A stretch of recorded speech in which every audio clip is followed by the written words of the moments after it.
year's theme is on money and American values, and this month we were focusing on the media. Today's discussion focuses on the ethics of user-generated content in political and commercial strategic communication campaigns. Title is very interesting, but it's actually pretty understandable, I thought. Political organizations and commercial firms are increasingly using social media and user-generated content to promote their causes, candidates, and products.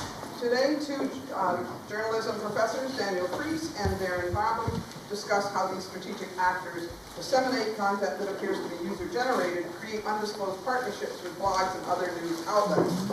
And all these things raise a host of ethical issues with respect to transparency of political and corporate speech. So Daniel Bradley teaches political relations, public relations courses, and conducts research into online communities and the role of news media in society. And Daniel Priest teaches courses in research methods in political communication, and his research also explores the impact of technological change on the public sphere and political practice. Please welcome Professor Darren Bradley.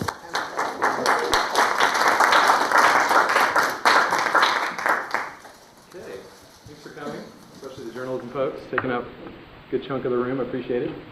We're going to be talking about the ethics of user-generated content in the political sphere and in the commercial sphere, business sphere.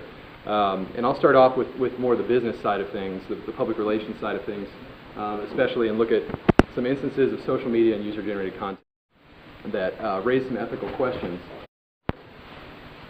I've organized this into 4 broad sites for ethical tension, where ethical tension is located, if you will, in these situations. 4 that I think might be useful for starting discussion.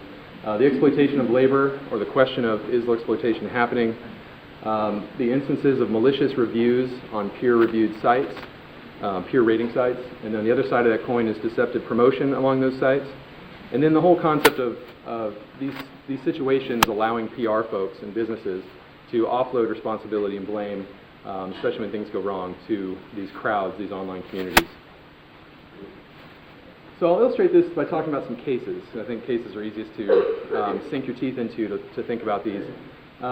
Threadless.com, a favorite site of mine to talk about. How many of you are familiar with Threadless.com? Raise your hand. Okay, good. Having a huge holiday sale. They're advertising all over the place. And they've teamed up with the Muppets for a challenge, so you might see more of them soon. Threadless is a company that was started in 2000. Whoops. Don't touch it. Oops. Started in 2000 in Chicago. And the way the site works is that an online community, people can sign up for free and submit designs to an ongoing t-shirt design contest. They download templates, graphic design templates in Illustrator or Photoshop, and then upload those templates to the site, and then the designs go into a gallery of other designs for 1 week. And then the community can also vote and rate the designs that have been submitted. And at the end of a week, they get taken down, and the highest rated designs are then sold back on the site through a typical e-commerce interface by Threadless. And when this comes back up, I'll give you a look at some of the site dynamics. But generally, the way it works is that people come up with these ideas, they submit them, they get them rated, and go back. It minimizes risk for Threadless in that they don't have to print up T-shirts and worry about them not selling. They already know exactly what will sell. Because people rank them on a 0 to 5 scale, which you may have seen before blacked out on the right side. Here we go. And we're back up and running. Thanks. Won't touch anything.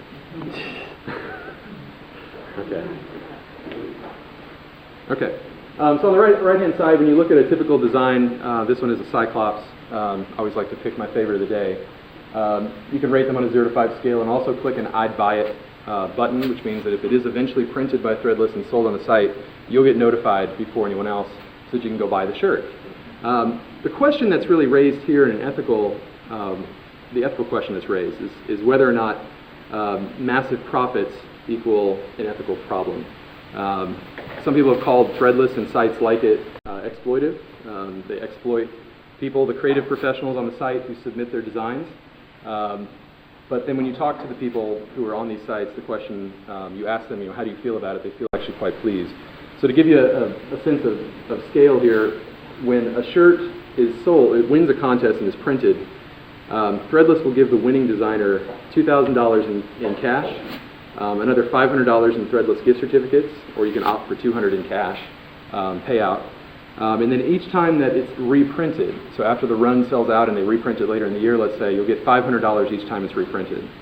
So even if a shirt is reprinted once, so sells out once and then they reprint it and sell out another batch, you're still looking at $3,000 or less in fees. Threadless sells in a typical month when there is no sale going on. It's much higher when there are sales. They sell 100 to 105,000 shirts in a month, and that's been increasing lately.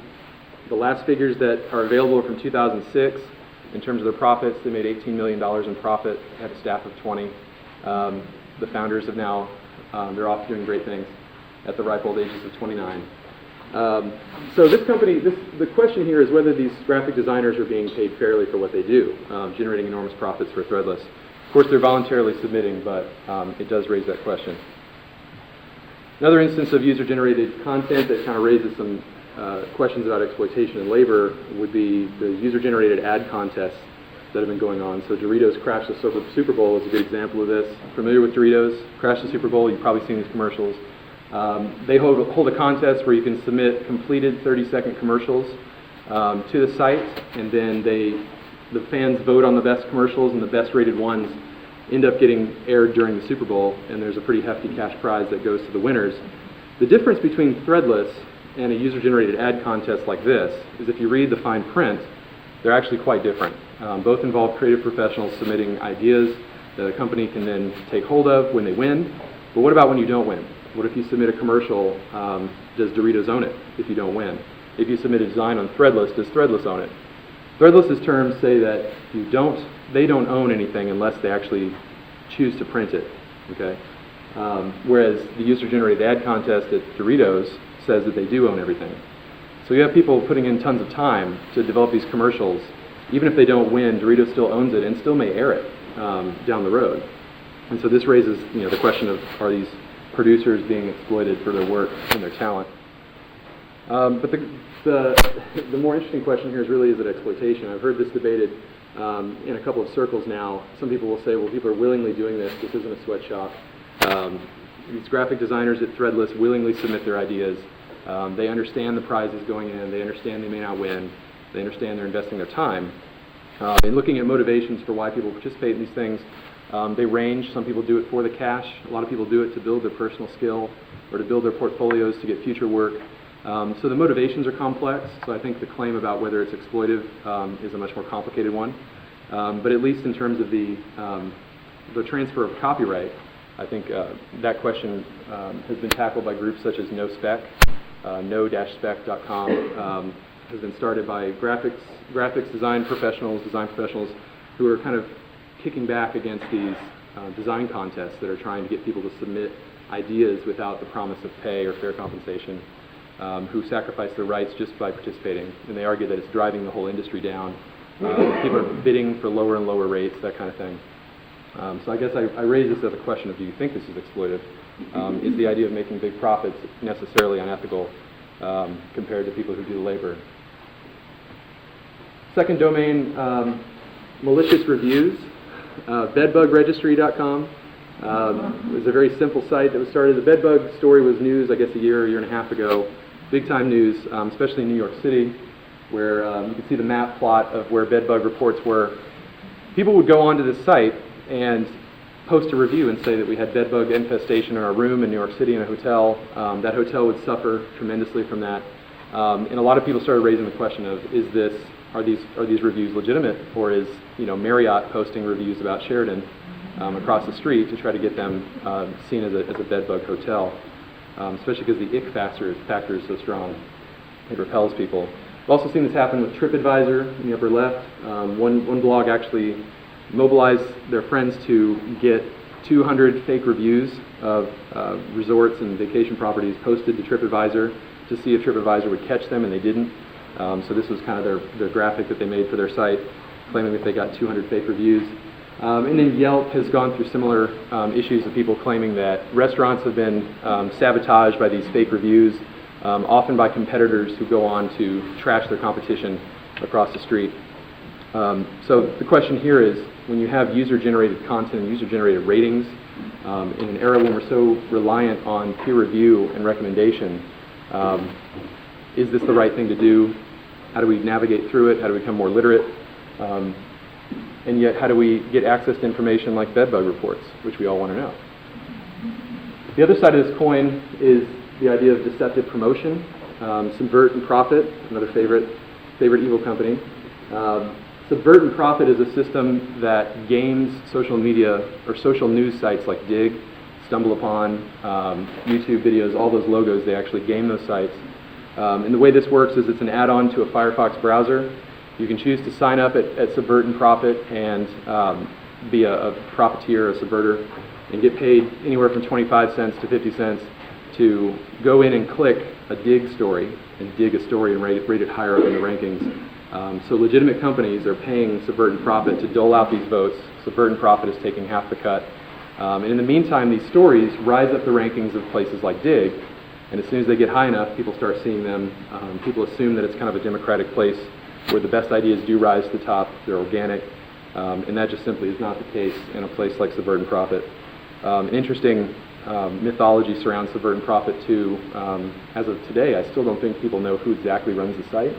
And the person that goes by Ragnar Danisgold, the malicious pirate from Atlas Shrugged. So there's kind of some Ayn Rand political philosophy tucked in there as well.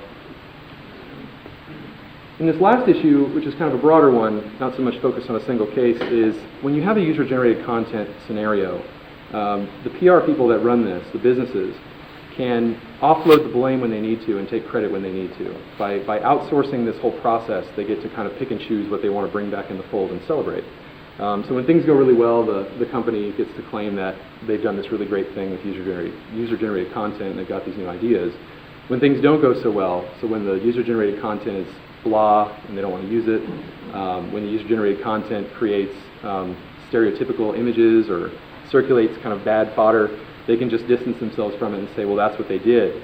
That's those people, not us. And the whole time they get to claim that they're being open and trusting and transparent and responsive and honest and all of that, whether they are or not.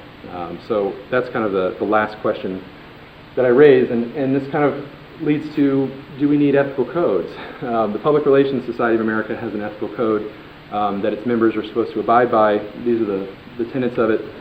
So for instance, Subvert and Profit, while kind of a no-brainer for a PR person to use in order to guarantee some coverage on a site like Dig for their client, violates a number of these issues. Free flow of information, conflicts of interest, disclosure. And so as we teach, the question we need to ask is, how do we teach students to navigate this terrain and to consider ethics in their work? So I'll turn it over to Daniel Kreese, who's going to talk about a political case and raise further questions. Thank you.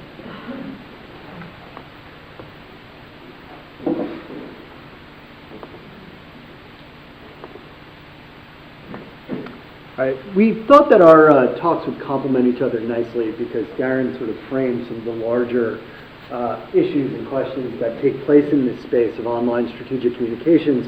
And what I want to do today is talk about the political case and really focus on the strategic communications work online of the 2008 Obama campaign. And I just want to frame this. I'm not going to talk about my methods, but I can talk about them in the Q&A later. But this was a project that grew out of my book research, where I interviewed upwards of 60 political campaign professionals who had worked on a number of different campaigns over the last decade, including nearly the entire internet division of the new media division of the Obama campaign in 2008.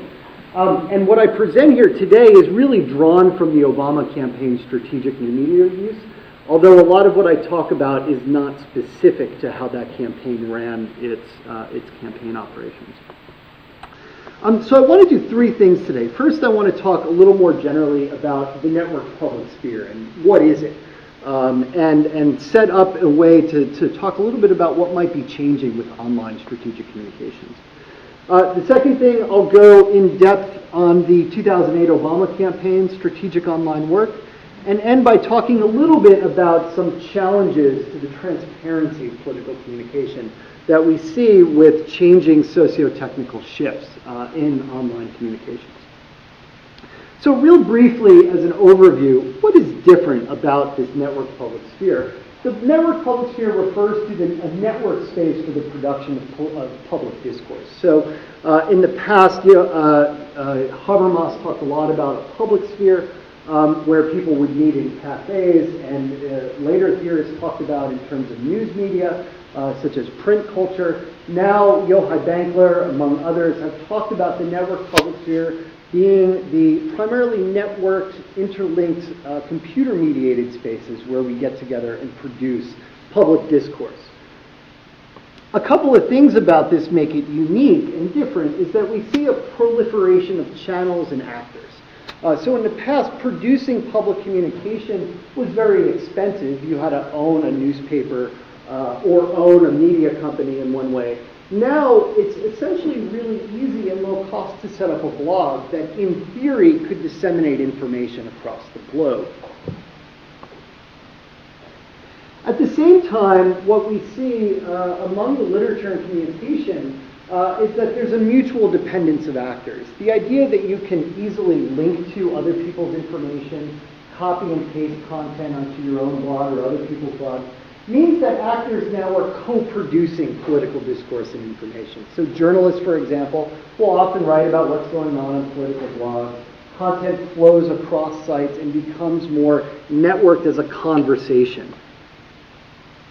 And finally, an emerging body of work looks at strategic interaction. So how do campaigns and other interested political actors navigate this new world, where no longer do they just try to influence the television journalists?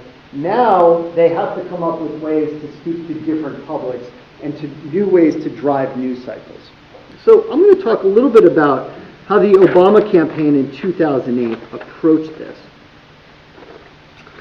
And I want to start here. If you were attentive to the 2008 campaign, you probably saw this video called Vote Different. And essentially what it was a video that played off of Apple's famous 1984 ad introducing the Macintosh. Although it was done from the context of this Obama campaign figure as a liberator going up against Big Brother, who was Hillary Clinton in this particular video. The video was widely popular. It had over 6 million hits. It dominated one or two news cycles for a stretch during the 2007 primary season. Now, in the past, to produce this video would have been prohibitively expensive, right? So it would have been a minute and 15-second video. It would have required expensive editing equipment. Few political actors outside of campaign organizations or political action committees could have actually put this together and then put it out in the public through advertising time to actually get 6 million views, which is quite a bit in the context of a primary. So in the past, this was very expensive for people. Except when it came out, it was essentially, it reveals a very complex story of this new network public sphere where one individual happened to go and he did the editing software and he put it on YouTube, and then it went viral to all these other people. So it got a lot more exposure than could have been in the past by an independent actor. However, at the same time, what's really interesting is that this video has a very complicated and difficult history that undermines any one notion that amateurs are really producing civic content. The individual who produced this video was working for the firm that was providing media technologies to the Obama campaign. Although he was not working on the Obama campaign's account, he had been active in Democratic politics for over a decade. He was a strategic public communications professional and had produced this independently on his own. Now, I just want to set it up because it really reveals networks of these new political actors and new types of content that can circulate through the online networked public sphere. And the Obama campaign in 2008 certainly knew that they were dealing with a new communications environment, and accordingly came up with different goals, strategies, and tactics to influence public debate around the election. So they had a couple of different goals for how they were going to engage in new media political communications. Their first was to move the needle incrementally, and this came from a quote from someone who worked on the campaign. And the idea was that you weren't going to drop any major opposition research against another candidate online. But what you wanted to do was circulate enough strategic communications so that you're shaping a public narrative of the election over time and shaping a news cycle. So what they wanted to do was use the new online sphere to get wider exposure for certain forms of opposition research, for defining the candidates in particularly advantageous ways for the campaign, etc. Online was also an important avenue of anonymous communication. So if you think back to 2007, Obama was running as a nonpartisan, transformational, really above the partisan fray figure.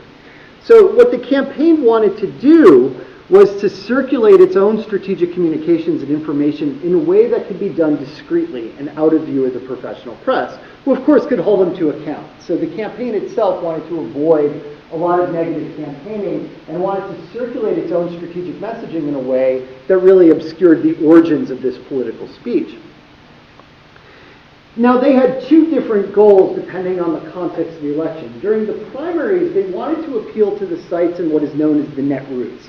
And the netroots is basically they're online activist bloggers who are partisan Democrats. They're sort of the social movement wing of the Democratic Party who have long looked to influence election outcomes. So for the primaries, they saw the netroots as being very important because active, engaged Democrats are the ones who turn out and vote in primaries. So for them, less important was shaping the general narrative of the election. They wanted to essentially appeal to those bloggers who would set the debate for the people who were going to go and make their choices in a primary election. And actually, they compared cultivating bloggers to ways that they would try to influence Keith Olbermann and Rachel Maddow, folks who Democrats would tune in and watch. Now, during the general election, of course, they faced a very different electoral context where they needed to appeal to a more national electorate, right, and make a more appeal to the general electorate. So what they wanted to do during the general election was use and appeal to national professional press outlets. So let me show you sort of how they conducted some of these things online.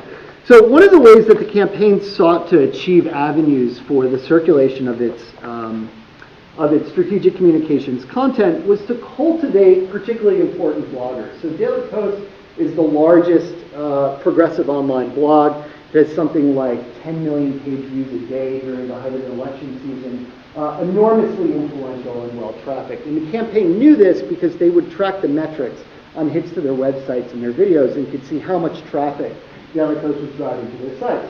So what they wanted to do was secure good relationships with the bloggers who were on Daily Post. And I could talk a lot more in Q&A about what makes this site unique. But they essentially used a very old tactic of doing things like releasing certain information, such as exclusives, to bloggers on Daily Post in order to secure sort of their goodwill. So for example, this is Obama's birth certificate, which they released to Daily Post, not the professional press, in June of 2007. So they released it directly to Marcos, and he published it on his blog. And it was seen as a big informational exclusive to the campaign. The other thing that the campaign would do is circulate information through these sites in what is known as the blogosphere more generally. And what they hoped to do was that if they sent things like a video to a particular blogger, that it would achieve widespread dissemination within the larger set of sites that make up the net's roots. So the Huffington Post is there, Talking Points memo is there. They would look to build relationships with these bloggers so that they would have an avenue for their strategic communications. And to just give you one example, the campaign would often create YouTube videos of things like highlight reels of gaffes by people like Mark Penn, Hillary Clinton's campaign manager. And they would upload it anonymously to YouTube and then let their networks of bloggers know that this video is there and encourage everyone to link to it. The Hillary Bosnian video, which if folks remember back, also had a significant number of views, was created by an independent actor to the campaign, someone who was friendly with the campaign. And then the campaign relied on its networks of cultivated bloggers to essentially disseminate it in ways that sort of, made fun of Hillary's claim that she had landed on a Bosnian tarmac under the cover of gunfire, right? So they sort of created this neat mashup. And then used their cultivated set of actors to disseminate that more widely. During the general election, as I said, the goal was really to influence the general interest professional press. So the Associated Press, and then the nightly news with Brian Williams was what staffers described to me was their gold standard, because everyone in America watched them during the general election. And the idea was that they looked for ways in which to move content from places like Daily Post up to actually get a story on Brian Williams. So one of the things that they did was really leverage this network public sphere with all these new information producers. So for example, they might send a video clip or some opposition research to Drudge at the Drudge Report. And the campaign had a direct line onto Matt Drudge, who is the famous aggregator who's primarily aligned with conservative causes. Or they would send it to Ben Smith at Politico. And once the blogs or these new online intermediaries were writing about it, their hope was that eventually the Associated Press or the nightly news of Brian Williams would take note of this content and this conversation and actually pull it onto their nightly newscast, which in turn would get it in front of a much larger audience. And at the same time is that eventually you sort of move away enough from an identifiable source of that information. And this is one way in which campaign communications become anonymized. Okay. So I just want to wrap up by pointing to some of the new challenges of transparency in online political discourse. And there's a big debate right now of how the Federal Elections Commission should handle things like regulating content that's going on online. Bloggers and other online outlets generally have the media exemption, which means that they are not required to disclose certain financial or other relationships in ways that political campaigns, candidates, and political action committees can. So if we think about sort of the ethical issues at play here, first we have to think about the role of political campaigns in democracy. More generally, campaigns exist in order to clarify political choices to the electorate by providing information and helping inform citizens make choices between different candidates. So if we think about political campaigns from that perspective, as groups, as the Supreme Court has, then what transparency of political communications help you do is it enables the electorate to make better informed decisions and to give proper weight to different speakers and messages. And actually this came from the Supreme Court Citizens United ruling, which is the other major part of that ruling was that disclosure requirements on campaigns and political actors were seen as generally being an important value in democracy. However, as I talked about today, given a profusion of new outlets and the ease with which strategic actors can circulate information in the public sphere in ways that will further anonymous communication and aligning the sources and origins of information, that we see an erosion of transparency more generally in terms of where campaigns come from.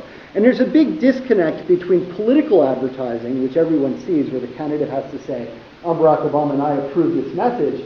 No longer online are you bound by that if you can have staffers or other interested parties create content and circulate it in a way that's not identifiable or traceable back to the candidate. Okay, I will stop there. My 15 minutes is over. And I guess we're just going to open the floor to questions now.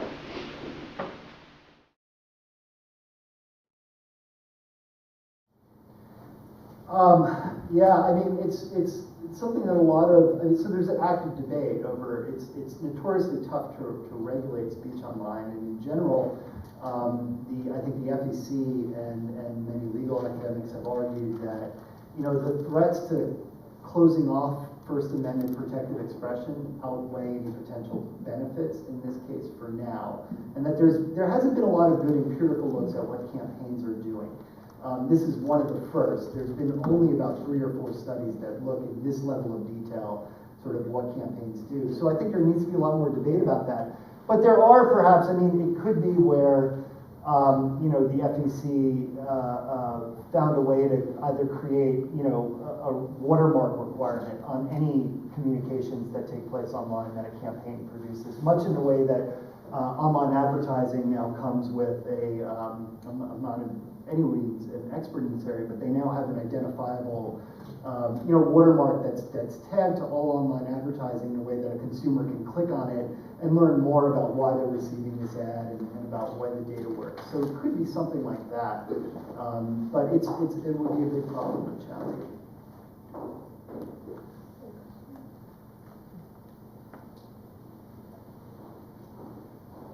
I want to go back to, since no one wants, I want to go back to the Dorito ads. It's obvious, well, I don't know if it's obvious, is it legal? And the second one is it ethical to be able to retain, to own the design of the things that we're sending? And then the third, is there been any lawsuits? No lawsuits that I'm aware of. It seems legal to me. I mean, it says basically by entering anything you submit to the site becomes ours. And so in order to enter the contest, you submit your video to the site, so it becomes Doritos. Threadless doesn't do that. It says, only if you win will we reserve the right to print. But commercial contests don't. And what's interesting is that depending on the context, I just showed a T-shirt company and an ad contest, but across the landscape of all these user-generated arrangements, they have different terms of use and different policies. Some take ownership, some don't. Some people are worried about ideas being stolen. Like what if I post my idea, somebody may riff off of it and steal it and then end up winning the contest based on what I came up with. And that's really kind of hard to pin down. So as far as I know, no lawsuits.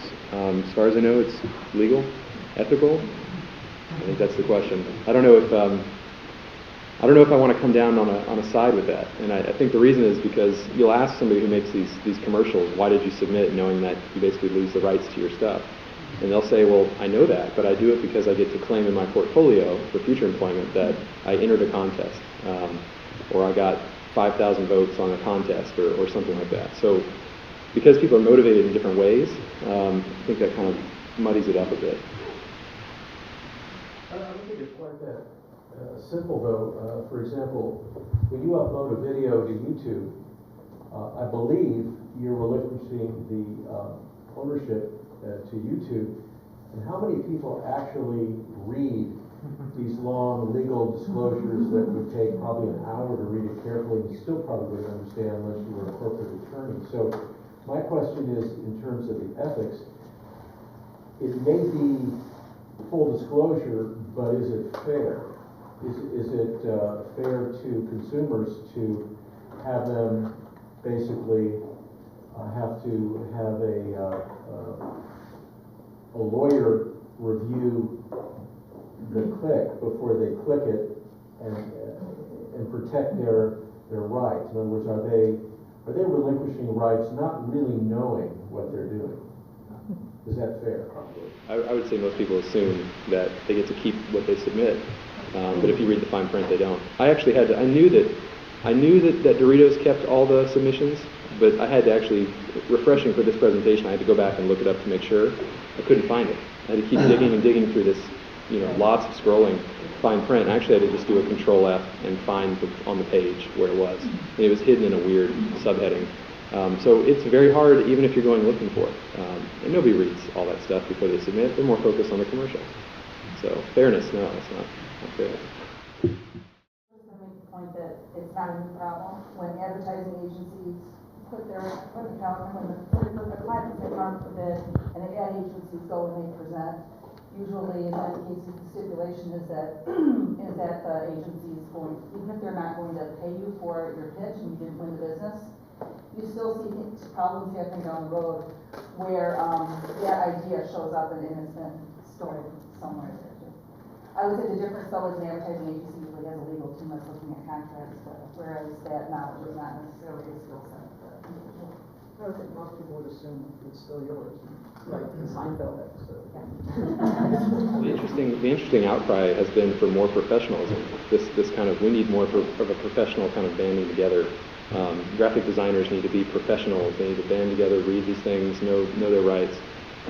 So that people have been calling for this grouping together to try to protect each other and to keep each other from, underbidding each other and working on spec. I think that's been an interesting outcry. It's a side note though.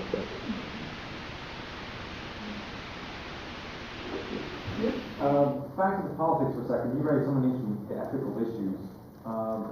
My impression is that in the 2008 campaign, Obama and the Democrats were better at using these tools than McCain and the Republicans. I'm curious what the state is today, specifically with regard to ethics. Who is better ethically in all these issues that you're dealing with? That's a great question.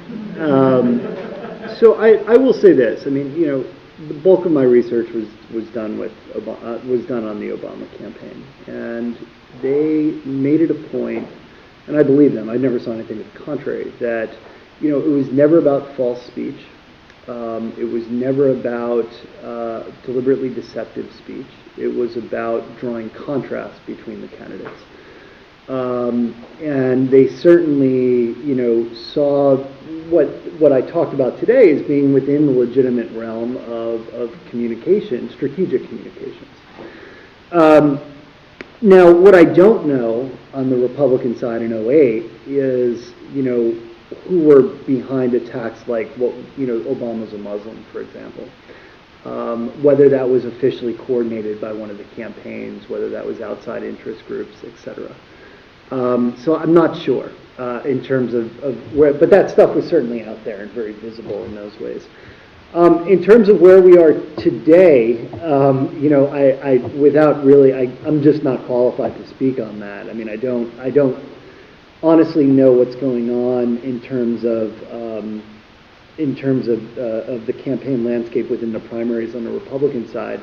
But I would imagine that the candidates themselves are jockeying to undermine one another behind the scenes, whether that comes online. I mean, it's really tough to reconstruct this stuff. You kind of have to do it after the fact because people in the moment are not sort of disclosing things. But it would be really interesting to get a journalist's perspective on this, such as folks at the Political who are dealing with campaigns on a daily basis, because I bet you they would be very insightful in terms of where information is coming from.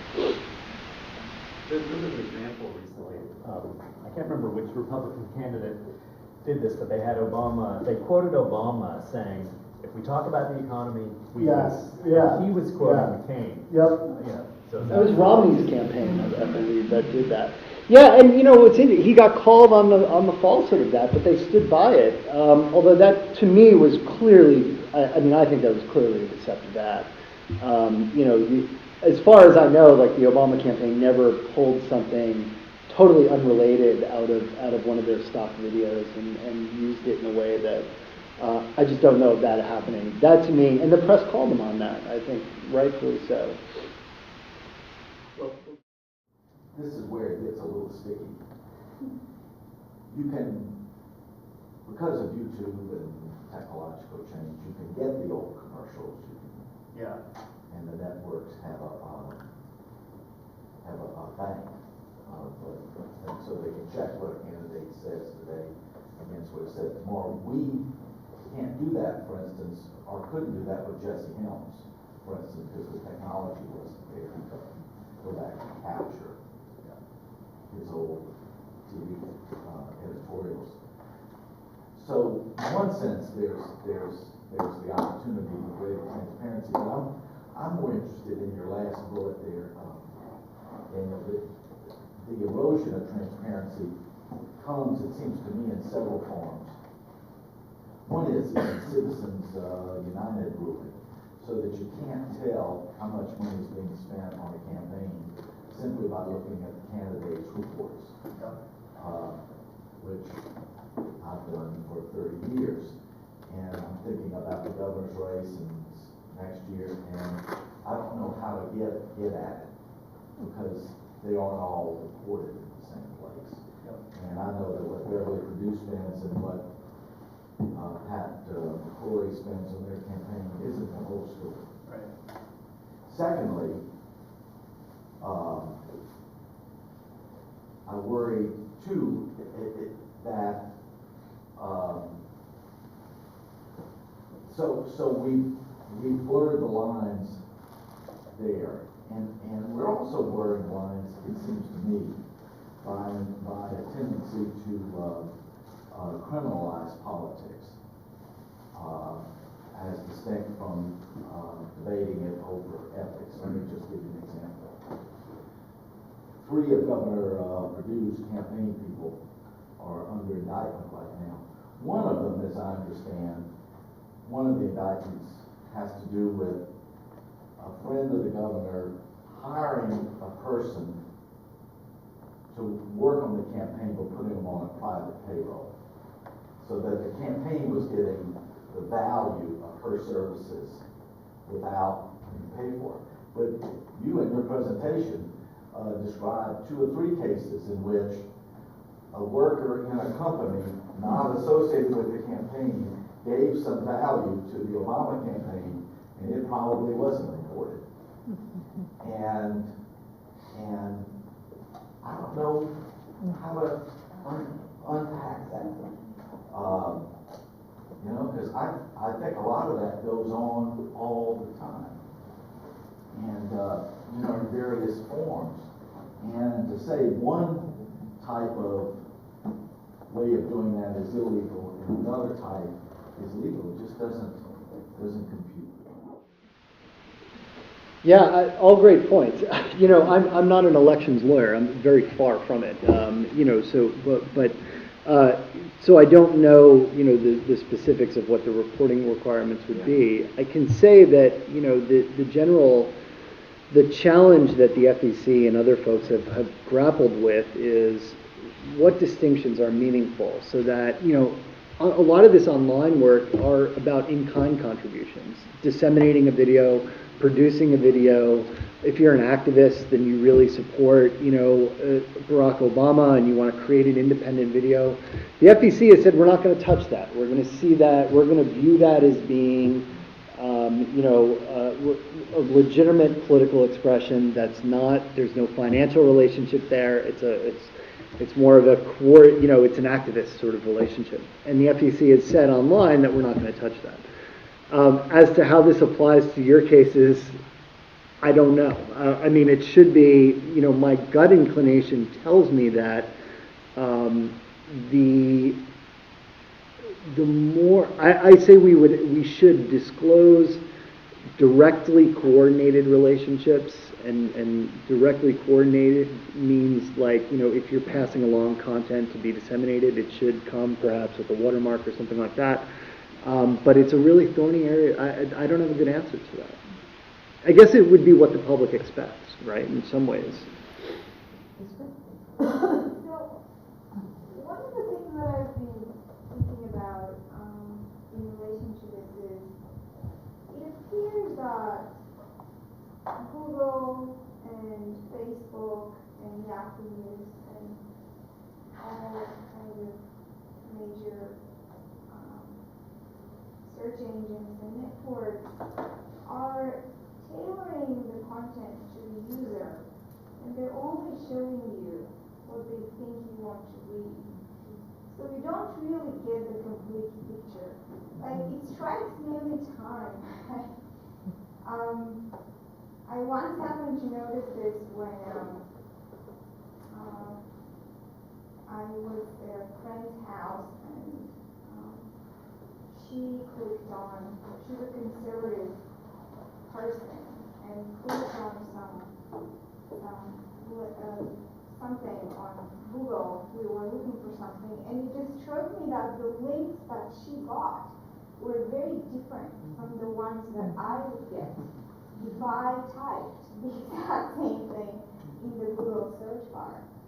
And I've been thinking about the ethicality of that kind of market-driven paternalism, right, on the part of Google and Facebook. I mean, who are they to decide instead of me, right, what I want to read? And is that the way to actually get a complete picture? So I've been wondering whether there are any rules about that, about the right to really tailor the search results to the user's interest, and about, you know, how ethical that actually is, because you don't really get a complete picture. Right. Well, I mean, No, I don't think it's ethical. But I guess the counterpoint is, does Google really owe us this kind of objective algorithm? Are we owed that by these companies? And we entrust these companies to do this for us, and they have no, I guess they have some incentive to keep it fair, but they don't really have to. I mean, it's really a media literacy question to me. I think the way to combat it is to educate people on the fact that you get different search results than I may get. I don't know. Aren't the tailoring algorithms driven by your choices? Right. All the thousands and thousands of choices that you make. So it's the ultimate market trial. Yeah. But the easy way to fix that is just automatically tell your browser to clear all the cookies every time you click. And then you go to Google first time and it doesn't know who you are, assuming that it doesn't track the IP address. I actually know that with Google specifically, even if you're logged out, it still uses something like 57 cues, including where you are, what computer, you're logging from a university computer, or you're using this kind of browser as opposed to that kind of browser to tailor the content. So it would still tailor it to the user. It's just on the basis of list criteria, even if you were to clear it. And then how many people would actually clear it? So I want to go back to this question of ethics and our students, right? So teaching ed or PR courses, when you see how difficult it is for somebody to break in and get a job in graphic design, and you see the opportunity that they have to join these contests, what do we say to our students? Because if they do win, they are heads and tails above their competition. And if they come out of here, maybe that means they don't have to go to a portfolio school and work on a book.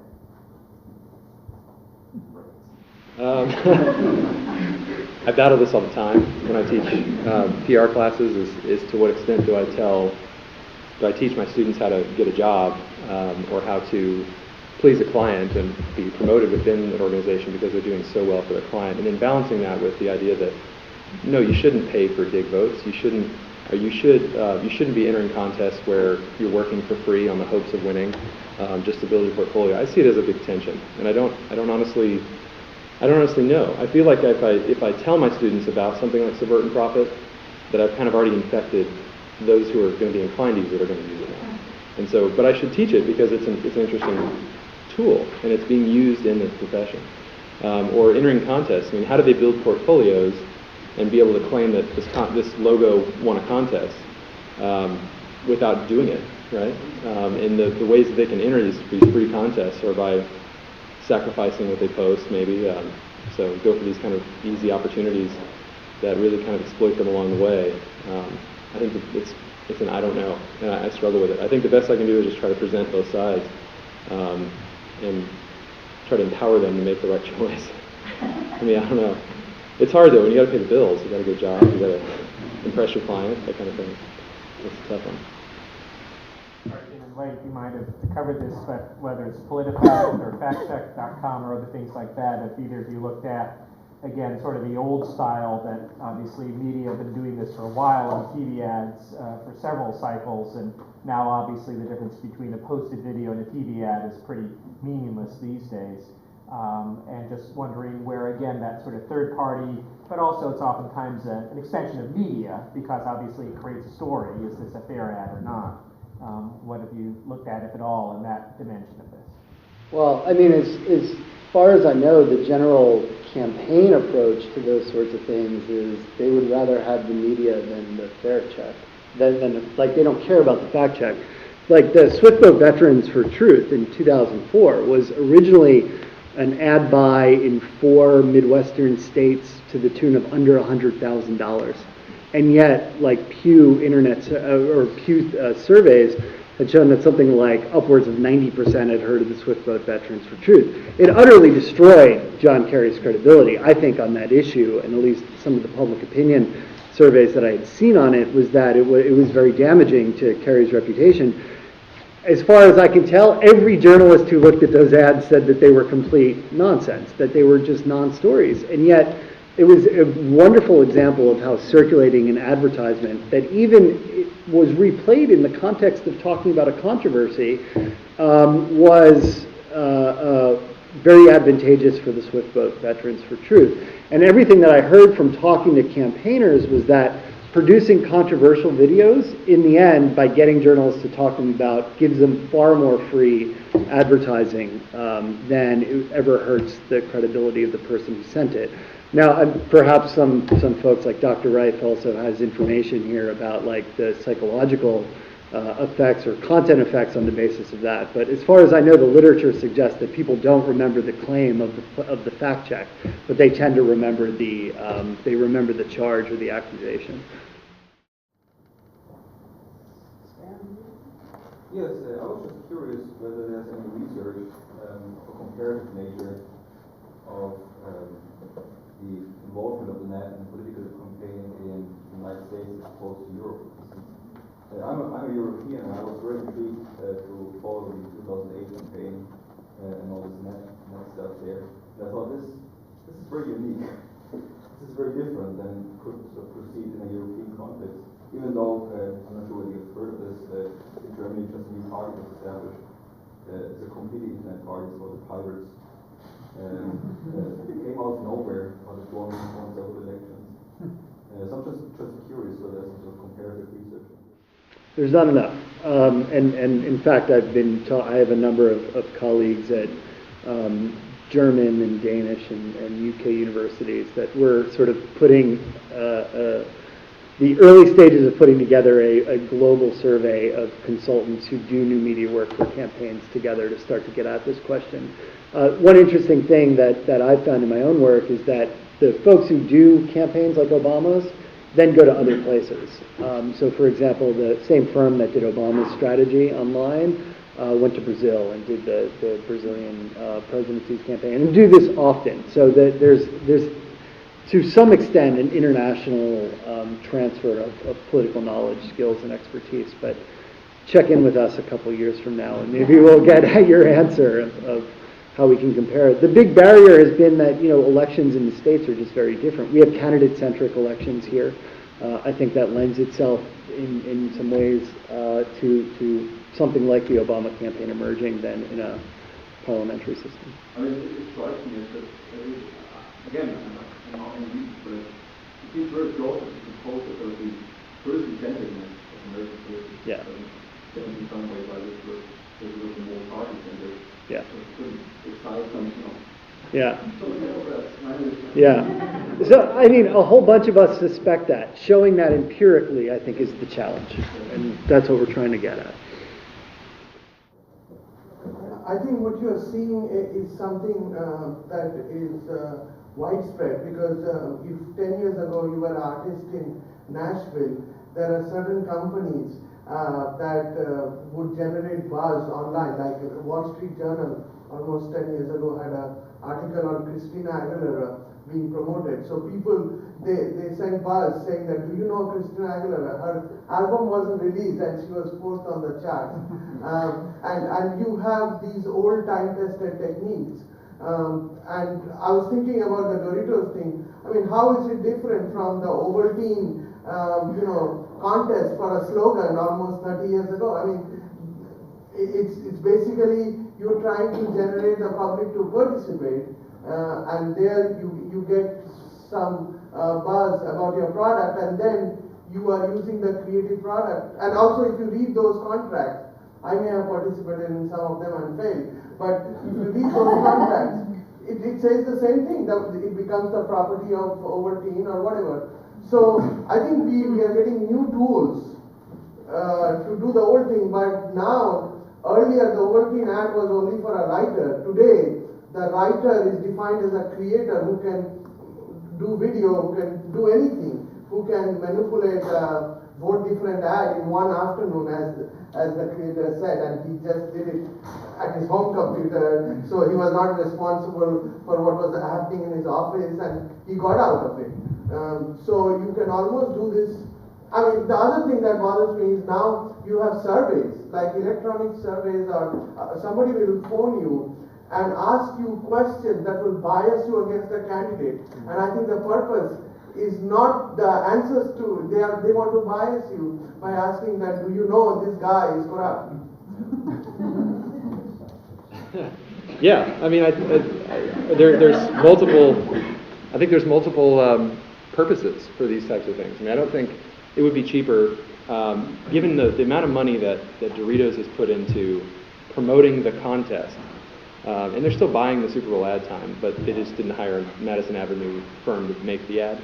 But if you add up the cost, I think it's probably it's a wash between them and just hiring a firm to do it. But what they're getting at is this loyalty to a brand. They're mobilizing a lot of people to really go to their core and think about, how much do I love Doritos? What do I love about Doritos? You know, and so people make, you know, how am I going to make this message compelling? I mean, if you get people really focused on thinking about the good things about your brand so that they can make a commercial for it, I mean, that's the level of engagement that I think is the real payoff. I don't think it's necessarily the ads. The ads are good, and they're maybe better than what Madison Avenue execs would have come up with, but the real win is time on the site. It's just time invested in Doritos, thinking about Doritos, telling your friends on Facebook to go vote for your video on Doritos.com. That's the real benefit. So there's always kind of second level things going on. In the same way that there's multiple motivations for why people participate if they don't do it just for money. So to say that they're being exploited when they don't get paid for their ideas is kind of faulty, because they might get a job in the future for that item that's in their portfolio, or they might learn to produce film better or something. So I guess it's a much more complex picture, which is why it's an interesting ethical topic. But did you participate in the Oval team? Is that what you did? Didn't win? What I'm trying to say is you are giving up your rights when you are doing that. And so, like you rightly pointed out, it's not illegal. And part of it is that you are participating. Mm-hmm. And with any political campaign, you can just define that person as a volunteer. Mm-hmm. You know, volunteerism has been part of our culture for more than 150 years, or maybe 200 years. Mm-hmm. And so, you know, but I think the point is well taken, that when you have very conscious engineering of content, then it could be unethical. Mm. But what is preventing somebody, and a lot of students did that, from holding these, you know, support Obama campaigns in 2008. And those, some of them were generated politically, because the Obama campaign was trying to get younger voters registered to vote and then vote for their campaign. Mm-hmm. Yeah, no, I mean, I think the general question that you ask is what of this is qualitatively new? You know, is this a firm break with the past? I mean, when you said Ovaltine, I kept thinking of like Little Ralphie in A Christmas Story, given the season, like, you know, like figuring out the be sure to drink your Ovaltine. But I think that one of the things that we've seen, at least in the political space, is a reemergence of volunteerism that we haven't quite seen in over 100 years. And that, on a lot of scales, is a good thing. We do have greater participation. I think that we also just need to move forward while also thinking about that much of what we take to be sort of authentically civic, or you know, the work of amateurs and citizens, is often involved in some deeply complicated set of organizational relationships. And then institutional political power has not necessarily gone away.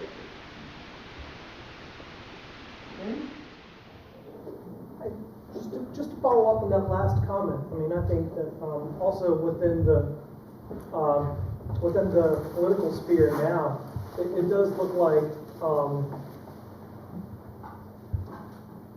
you know, these issues about anonymity and posting information on YouTube, I think raises it's, you know, old questions about the way we can defame others, and the way we can undermine the reputation of others through an electronic medium. You know, raises very broad questions about exactly how the ways we need to protect our reputations, given the complications that come with you know, having the internet around. And it seems like in politics in particular, it seems like this is and one thing it seems politicians are going to need to be specifically wary of these days is their reputations are really being shaped and formed by their web presence. They're going to need to really do their best to protect it and to cultivate it and use those resources to build it in new ways. But it seems to be, you know, an old question about honor and reputation. It's just sort of a new way of preserving it or undermining it.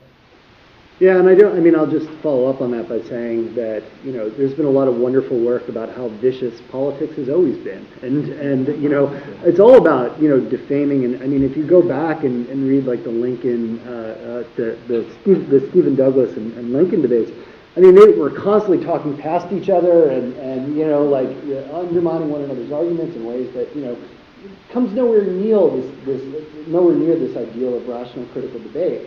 And I think it's long been a feature of politics, and I think part of the rough and tumble is, you know, is that this is our system for vetting candidates, and you know, we can introduce as much transparency as possible into the system, and that probably is a generally good value. But we also, you know, politics is sort of this messy, passionate process that, you know, is sort of what we have.